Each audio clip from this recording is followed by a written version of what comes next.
Hello, welcome to my channel if you are new. My name is Michaela. Thank you so much for being here. And if this is not your first video with me, welcome back. I'm so happy that you're here. I'm going to be talking all about the books that I read in the month of April, and I will also be doing a May TBR. I have a fresh Alani that kind of matches my friend's sweatshirt perfectly. How serendipitous and fantastic. It's going to be a beautiful Monday. That's when I'm filming this right now. It's April 28th. It's also my brother's birthday. Happy birthday, Dimitri, my brother.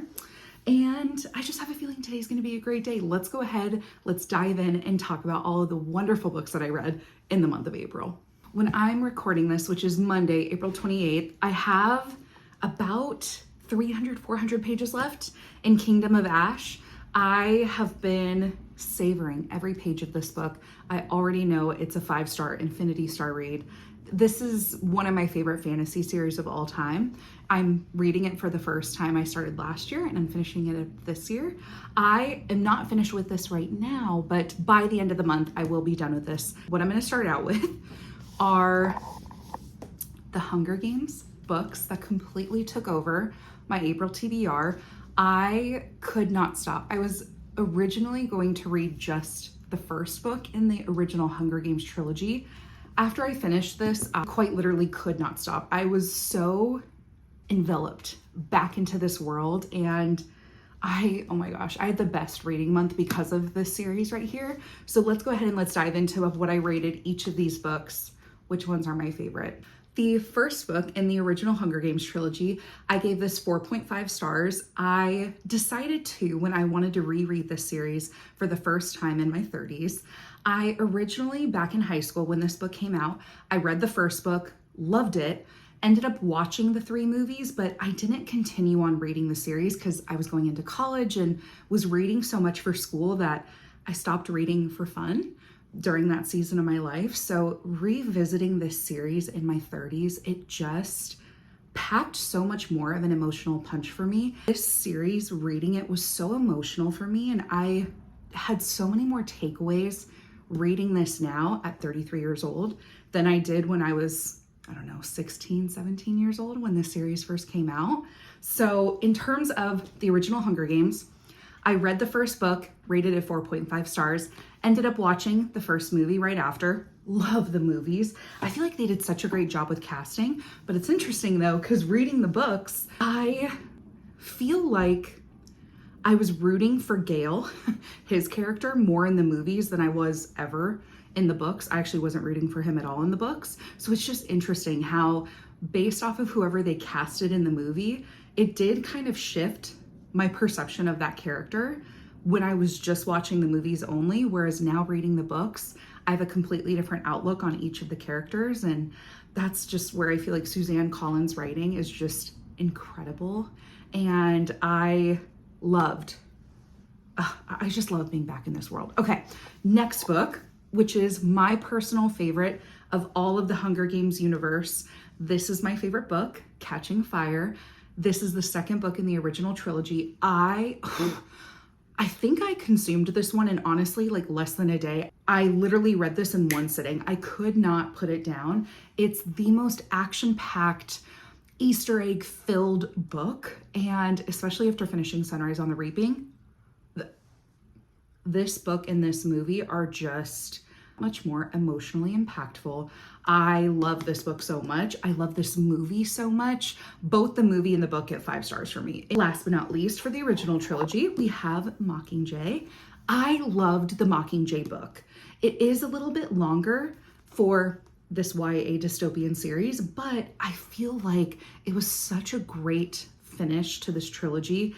And what Suzanne Collins was able to accomplish in 3 books, incredible. In my opinion, Suzanne Collins made this a YA series because the meanings, the messages, the themes, the political commentary, she wanted it to be easily digestible and accessible. And I'm so happy she decided to write it in the way that she did, because I'm hoping people are able to take away the important messages that she's talking about in here and just warning signs to look out for, especially in today's current political climate.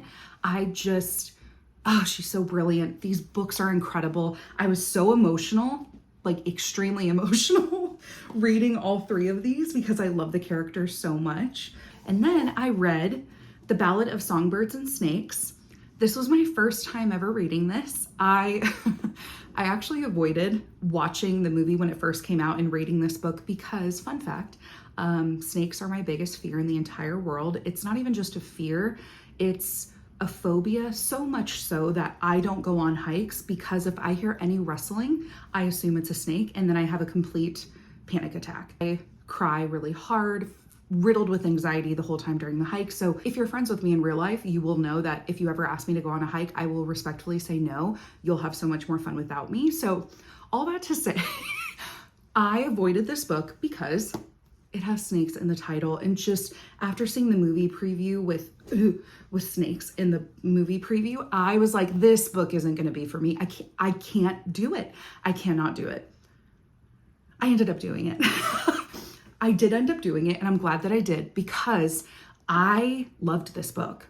I know that that might be a hot take. I feel like this isn't a lot of people's favorites within the Hunger Games universe, but I think it's such an important story because, one, it's a villain origin story. It's Coriolanus Snow's story, how he became the evil dictator president that he is. And what I loved most about this, and I think the reason why it's so poignant and so important for people to read this book and not just watch the movie, because the book, you are in Snow's mind the entire time. So you're hearing his inner monologue as he's going through these different things leading up to the 10th Hunger Games. For me, this book solidified the fact that Snow is an irredeemable character. There are no redeeming qualities within him. He is a narcissist, a psychopath, this constant pursuit of power and fame and notoriety and winning. He's just so self-involved, and being in his mind affirms every single one of those things that I just said. And he really looks at, especially Lucy Gray, she's the 12th district tribute that he ends up mentoring for the 10th Hunger Games, which is the first time that they had mentors for the Hunger Games. Also fascinating to learn about the 10th Hunger Games and how much it's changed over time. But you really see his dynamic with Lucy Gray, who ended up being someone that he had a situationship with. It's jarring, the thoughts that he has about Lucy Gray and how he looks at her and interacts with her and almost just views her as like something that's his and he wants control over her, sees her as like, no, she's mine. And I liked having her in the Hunger Games because I knew where she was and I could control her. There's so many pieces of evidence I could pull from this to make you realize that Snow is not someone who we should be sympathizing with. And I really feel like being introduced to Dr. Gall, talk about a psychopath, what? Terrifying. I feel like her influence on Snow, she almost in a way encouraged and brought out the evil that was already within Snow. I feel like she really brought it to the surface and glorified it and applauded it. Terrifying. Oh my gosh, I actually really loved this book. I ended up giving this 4.5 stars. With the movie, I actually found myself sympathizing with Snow more in the movie. I found his character, especially because the actor did such a good job, but I feel like for some reason, I just wasn't as repulsed or disgusted by Snow in the movie like I was reading the book, because you're literally hearing all of his inner thoughts and you're missing that in the movie. So I would highly recommend, if you've only seen the movie, please go read the book. I think it will make you realize just how irredeemable Snow is as a character. Last but not least, Sunrise on the Reaping. Okay, this is my second favorite book in the entire series. Honestly, Catching Fire and Sunrise on the Reaping are both tied for a number one spot. I love this book so much. This is a 5-star, infinity star read. When I say I was emotional reading this, I don't know if you fully understand just how emotional I was. All of the tabs that are yellow, I don't know if you can see them all. Those are times while I was reading where I was emotional, tearing up, or crying. So This is how I actually decided to annotate this book, if you're interested. But yeah, the yellow tabs were parts where I was emotional and crying, which was a large portion of it. I loved this book so much. I listened to it and I read it physically at the same time. So I did a full immersive read. I'm so happy that I decided to read it in that way because I love the audiobook. Actually, I listened to and read physically for all of these as well. I did a full immersion read for all of these. I feel like the audiobooks are fantastic for every single book in this series, but I feel like with Hamish's voice, whoever they chose to be the narrator on that audiobook did such an incredible job. I feel like they were so emotive and it just made the story for me that much more heartbreaking and emotional. I just fell in love with these characters that were in Hamish's life and world at the time. This book is from Hamish's point of view, and you're watching him go through the 50th Hunger Games, which is the second quarter quell. It was haunting reading about how much Snow was fixated on Hamish, and there's a lot of reasons why. Snow, I feel like, made Hamish his target, and I feel like his cruelty knows no bounds in this book.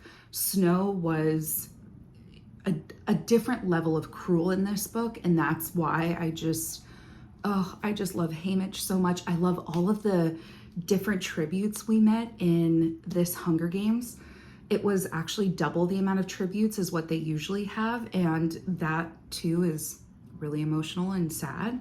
But I loved all the characters. I loved seeing some of the characters from the original trilogy featured in here. We see them at a younger age and understand a lot more about them, and also how big of a part they played in Hamish's story and his Hunger Games. And it just makes the original trilogy that much more impactful and emotional.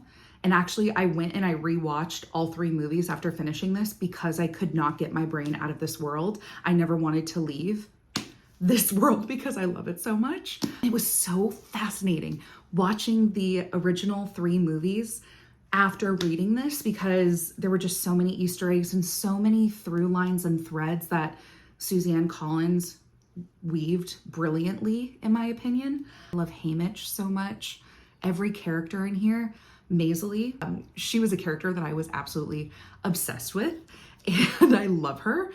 I just, also Beatty, Wyrus, Mags, there's just so many parts to this book that could make me emotional just talking about it right now, but this is absolutely an infinity star read for me.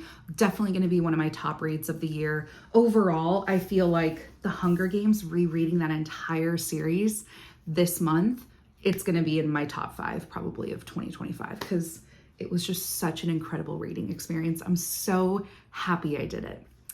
Let's keep moving on to all the other books that I read in the month of April. I also read Say You'll Remember Me by Abby Jimenez. This was one of my most anticipated releases for 2025. I actually read this with my Patreon book club. We read 2 different books every month from 2 very different genres, and this was the one that we had voted on and selected for the month of April. I'm actually having my Google Meet Zoom discussion with them tomorrow, and we will be giving our thoughts, opinions, and feelings unfiltered together. I'm so excited to discuss it with them, but overall, I rated this one 3 to 3.5 stars is where I'm kind of landing with this one. I will say, I feel like what made me rate it as high as I did is I loved the audiobook. The audiobook was fantastic. It's a dual narration, which means that the male main character, during his talking parts and his dialogue in the book, you can hear it in his voice. And then when the female main character is talking, you hear it in her voice. So I feel like the audiobook was fantastic. That's what's making me rate this as high as I am. For me, it's not my personal favorite Abby Jimenez book that I've read. I much prefer Just for the Summer or Yours Truly, Part of Your World. I even loved The Friend Zone. This one just didn't hit for me. It was a little too insta-love in my opinion. It was grumpy sunshine, kind of, but not really. There were parts of it that I appreciated.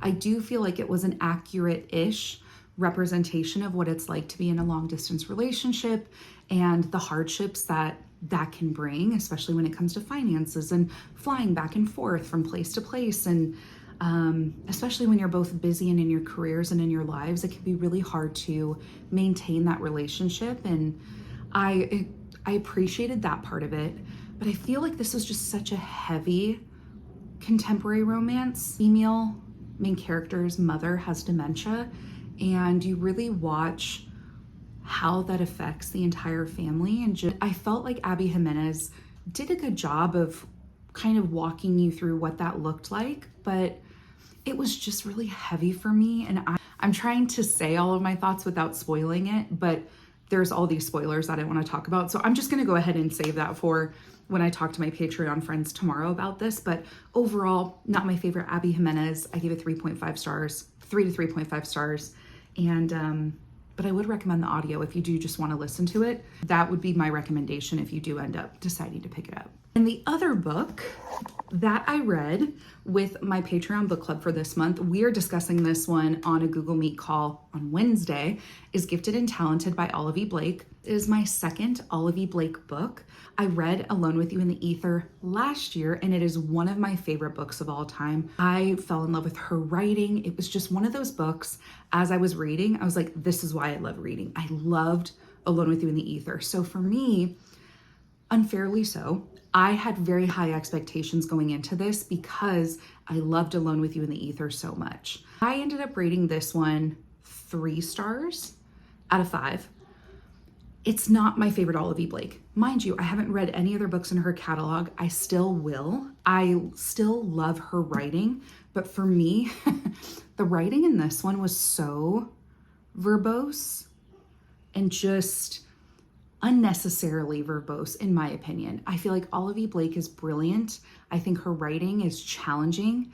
A big vocabulary and just the way she strings words together. It is very poetic. Don't mind that. I like that this really stimulates my brain in a different way. It makes me really have to be engaged and sit down with her books. And that is kind of the best way I could describe this. This is a book where it's really hard to kind of absent-mindedly listen to this or read it. It kind of forces you to focus and be locked in because there's so much being said in every interaction in this book between these siblings. It's, in terms of a summary for this one, it's been compared to the HBO TV show Succession. I've never seen Succession, but it's a family drama where these 3 siblings, who are all brilliant in their own right, their father passes away, who owns this magitech company. There's magical elements infused into this story as well. And he owns this tech company up in Northern California. And this story kind of starts there and then goes through the unraveling of figuring out who's going to take over the company. You learn more about each of these 3 siblings and what they're doing in their careers and in their romantic relationships as well. I found, if I could sum up why I didn't love this book as much as I did, I didn't like any of these characters. And I just found it really hard to be engaged and want to know more about these characters for over 500 pages. And that's kind of like my second gripe with this book is I feel like this book would have been better for me if it was just 300 to 350 pages. I feel like I got burnt out on the story. I got burnt out on these characters and the writing after about 350 pages. It was just so much that I was losing steam about halfway through it. Because I wasn't really connected to any of these characters either, it just didn't really motivate me to want to continue on, but I did because I do want to discuss this with my book club friends and Patreon. Overall, not my favorite. I will continue to read other books by her, but this definitely was a miss for me personally. Next, I decided to read a palette cleanser. I needed one. As I was reading Gifted and Talented, it was really dragging for me, and I was like, I just kind of want something that will just be an easy, quick read. And I decided to listen to and read on my Kindle the Fight book. I'm not gonna lie to you, I picked this book up solely because of the cover. I'm just a girl. I love the cover. It hooked me. It made me want to pick up the book for that reason alone. I just wanted a quick, spicy contemporary romance, and that's exactly what this is. I will continue the series because I love the other covers in this series. And then I read 2 different, very small, thin, tiny books. One is a poetry book, and then another one is a collection of letters. I will talk about this one first. It is Letters to a Young Poet by Rainer Rilke. I hope I'm saying his name right. Rilke is a famous poet. He was born in Prague and spoke German, so all of his writings and his works have been translated into English, and this is one of the translations. This is a collection of letters that Rilke was writing to an aspiring young poet who wrote to him and just posed the question, how do I know what to write? Is it even worth me putting my ideas or my thoughts and putting pen to paper? Like, what should I be writing about? Is it worth it? How do you know what to write about? I found these letters to be really revelatory for me. I was able to take away so many life lessons from these letters. I feel like if you are a creative at all, whether it be a writer, an author, a poet, an actor, an artist, any creative profession, I feel like you would really love this collection of letters, and I would highly encourage anyone who's in a creative profession to read this. So I definitely know that that was kind of the intended audience for this, but honestly, the letters, the way that Rilke writes to this poet, he infuses so many life lessons that I think are applicable to anyone. And I was able to glean so much from it, and I just found them really vulnerable, affirming, and I don't know, I just feel like these letters really moved me.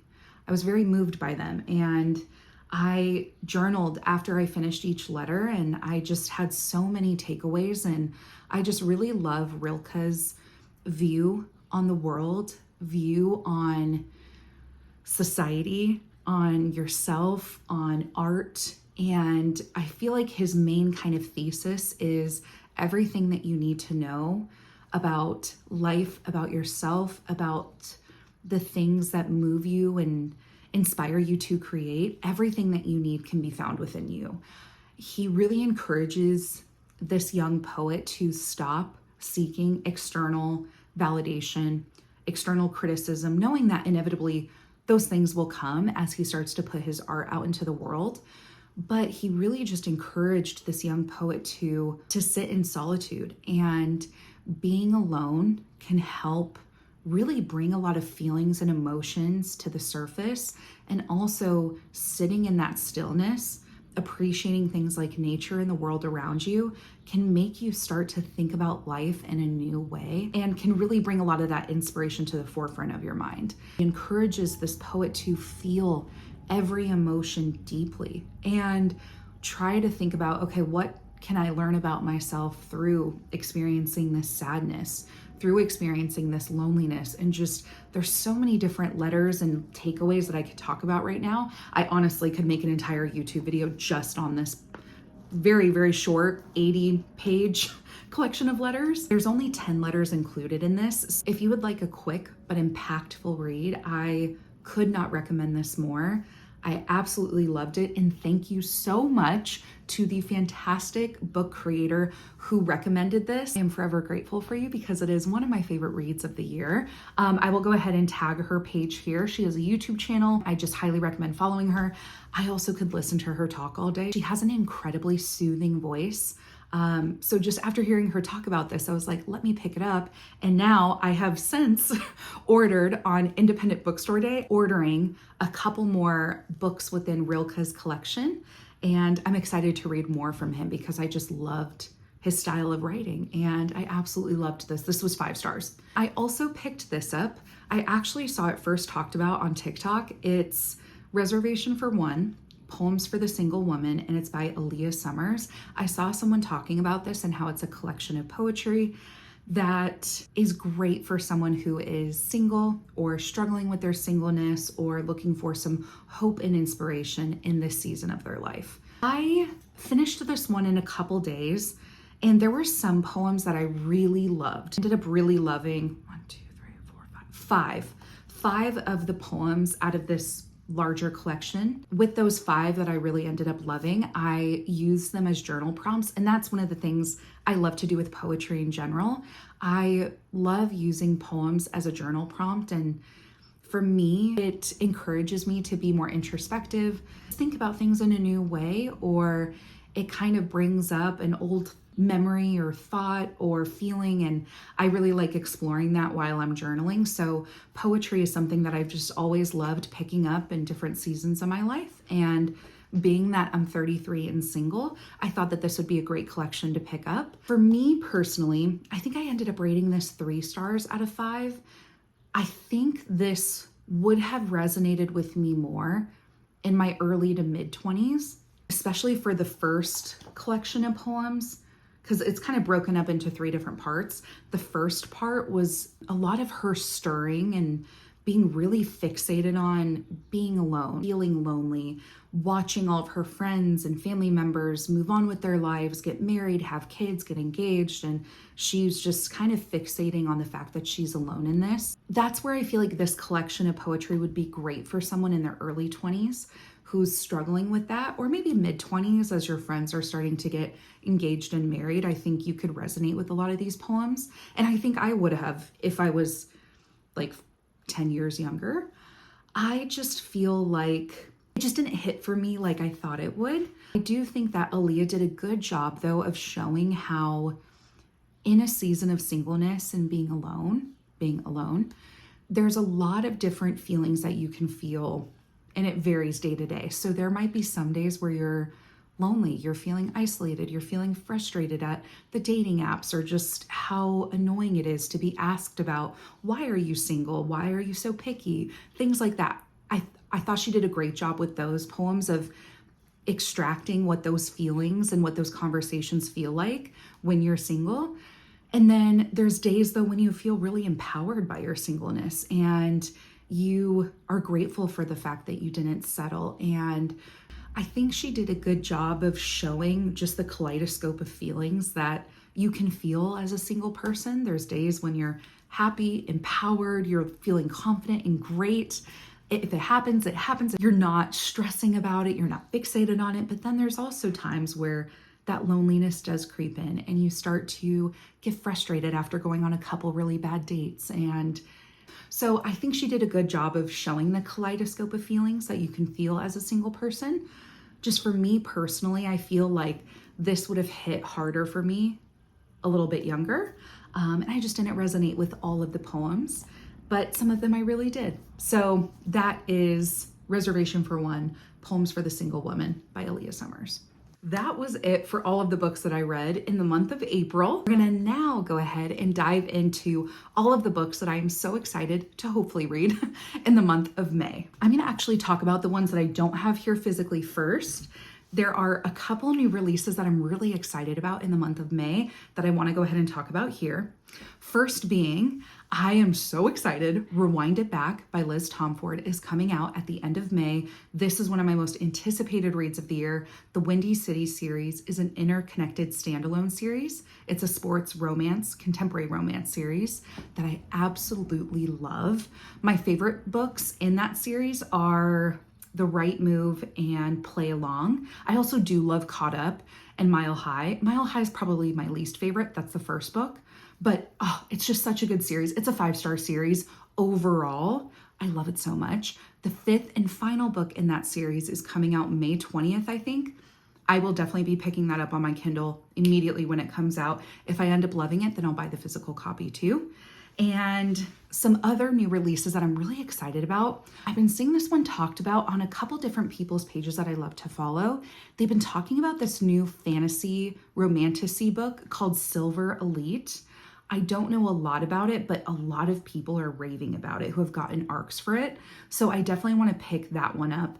I really want to find another great romantasy book that I love. So that is on my list for May. And then another book that could be a TBR disruptor. I'm not sure if I'll end up reading it, but Carly Fortune's new book is coming out. And one of my trusted book influencers that I love to follow, Emily Booked Up on Instagram, I trust pretty much every book that she's ever recommended to me. She ended up really liking this one and was raving about it. So It's making me want to pick this one up. I've never read any other book by Carly Fortune, but I believe this one is a part of the Every Summer After universe, I believe. I could be totally wrong, but part of me wants to read or listen to Every Summer After and then pick up the newest release by Carly Fortune. That's like a hard maybe. I don't know if I'll end up getting to this in the month of May, but it could be a TBR disruptor.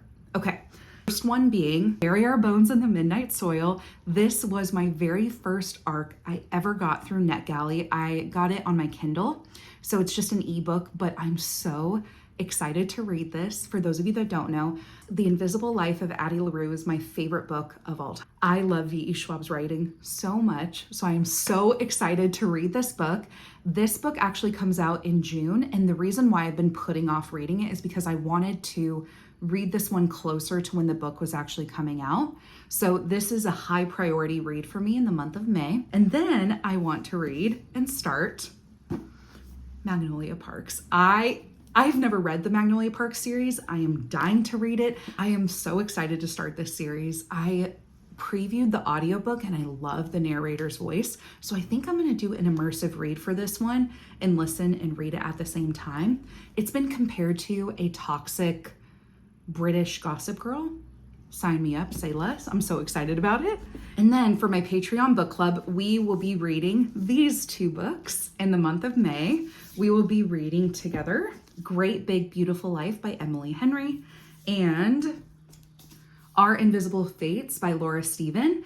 In my Patreon book club, we pick 2 different books every month in 2 very different genres. You can choose to read one book or both of them with us, totally up to you. The link is down below in the description if you want to come read and hang out with us.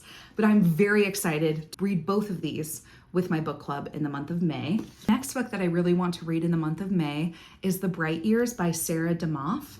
I hope I'm saying her last name right. Being an ARC of this, it's just coming a little bit late with shipping. So I ended up picking this up as an extra in my book of the month. I had an extra credit. So I have this physical copy. I might end up giving this one away and doing a giveaway on my Instagram.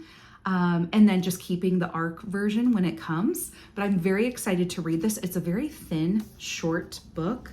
I think it's a literary fiction, contemporary fiction, I'm not sure.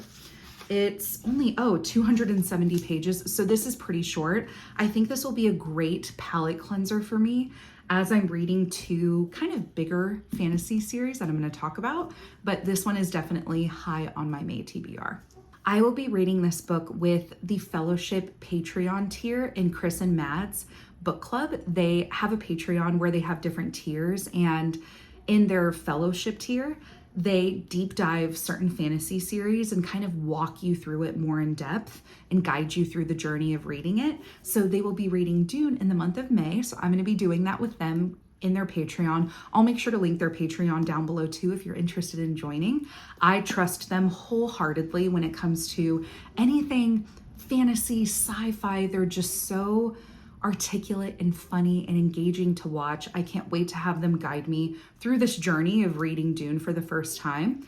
And because I'm joining the Fellowship tier, I was in their other tier, just kind of their general book club tier, but I'm joined the Fellowship tier for the month of May. So I might also, this is a hard maybe, and let me know if this is way too lofty and not smart to do in the month of May. I might start Lord of the Rings for the first time. I've never read or seen any of the movies. I have a feeling I'm going to absolutely love Lord of the Rings because I love fantasy so much. And I feel like this is kind of like the godfather of fantasy. Like Lord of the Rings walked so every other fantasy could run. Because I'm joining that Fellowship tier in Chris and Matt's Patreon, they also did a full deep dive of all of the Lord of the Rings books. So I'm almost like, should I just do Dune? Should I read Dune and start Lord of the Rings? Or is that not smart to read both of those high fantasy series at the same time? Let me know your thoughts down below, but I definitely want to read Lord of the Rings and Dune with the help of Chris and Mads in their Patreon, just because I feel like they can really help guide me through it. So I'm really excited to just watch them talk about it. I love hearing people talk about things that they love and that they geek out about. So I'm very excited about both of these in the month of May. Will I end up doing Lord of the Rings? I'm not 100% sure. I really want to though, but I will definitely be doing Dune. Why do I keep saying it that way? I will definitely be reading Dune in the month of May. I think that's it for all of the books that are on my May TBR, all of the books that I read in the month of April. It was a fantastic reading month. I would love to know, what books do you have on your May TBR? What books did you read in April?